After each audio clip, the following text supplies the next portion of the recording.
Hi, it's Chris Fleming here from What is the Human? I just wanted to say a few things about the first assignment.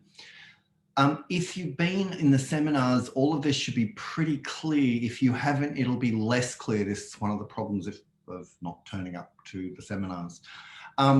So one of the things that that I don't say in the learning guide that I think is important to point out is that every one of these terms, right, symbolic communication, by the way, is also called symbolic reference. Each of these terms that you are asked to define and give an exposition of are located in a particular week in the unit and are located in a particular theorist in the unit. So this is really, really important in order to find out or to get a sense of what the concept means. You need to find out which week it sits in. And then once you've got that, which reading or readings it sits in. Now, you only need to use one or two readings. It's not really a research assignment, and use the readings I've allocated. That is, don't turn to Professor Google to start doing your research for you. That's not because we try to be snobs here. It's because you can't be sure of the quality of the sources that you're using.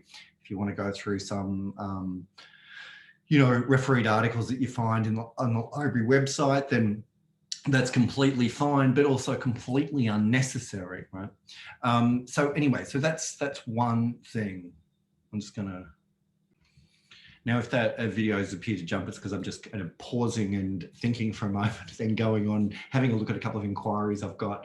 The other thing is, with respect to referencing styles, I'm not expecting for you to use any particular referencing style.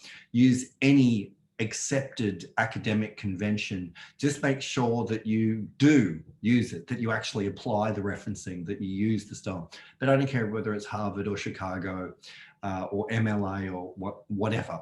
Just use it and use it well. If you're looking for a style to use, then I'd recommend MLA because it's pretty easy. But, and here's a really big but, make sure you use page numbers. Refer to page numbers of the document that you're using.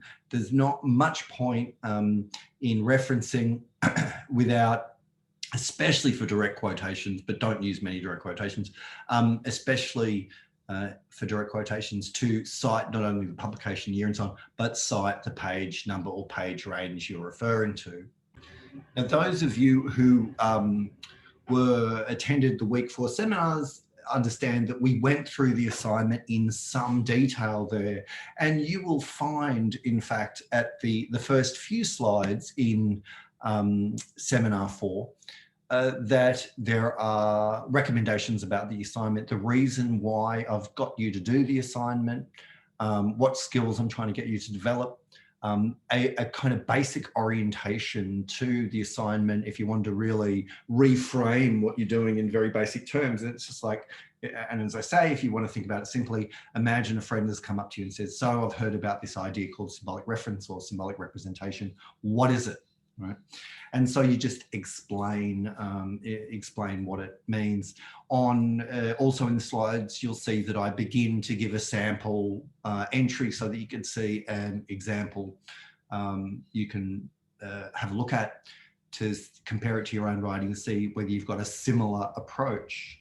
And I also end up stating, as I've already said, that you need to locate that concept within the week of the unit. You then need to locate the concept within a particular reading or couple of readings. That's really where you orient yourself. As I say, you don't have to do extra research and for this week. And I've also had don't use crap references or even things like Wikipedia. Most of you should know this, that's what's required.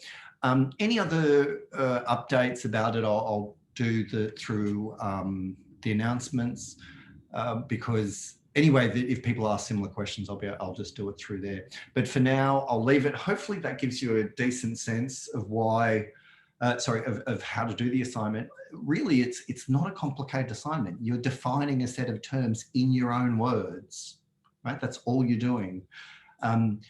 To check your understanding. So of mimetic desire, I think is one, you know, do you understand what it means? What does it mean? And you're to explain in your own words. This is a way of checking your own understanding. So obviously the word length and all that is there, and we can talk about it again in class this week, but otherwise, hopefully that is helpful. I'll leave it there.